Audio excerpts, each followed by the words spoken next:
చెప్పు చెప్పు, ఏం చేసావు చెప్పు. మటర్ చేశానండి. శంకరాబాద్ దగ్గర మోనికా కూల్ డ్రింక్ షాప్ ఉంది. దాని పక్క బిల్డింగ్ ఏసీ రిపేర్ స్టోర్ ఉంది. దాని పైన బిల్డింగ్ మాట. మనుషులు ఏం మాట్లాడుకుని ప్రతి విషయం తెలిసిపోతుంది వాటికి. ఎవరికి? మా అమ్మకి మా తమ్ముడికి.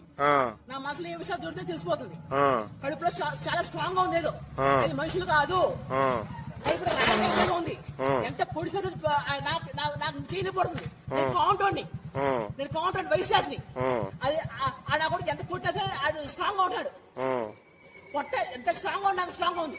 ఏం చేస్తారు మీ అమ్మగారు? దెయ్యం సార్, చూపుకుంటుంది. మీ తమ్ముడు ఆడు దెయ్యం సార్. అదే కళ్యాణ్ అంటారు కదా, ఏదో దెయ్యం సార్ అది. తమ్ముడు నిరూపిస్తాను సార్. నేను మనిషిని సార్. చంపేశారు ఇద్దరు? నేనే చంపేశాను. బతుకుతారా భయం వేస్తుంది సార్. సరే సరే.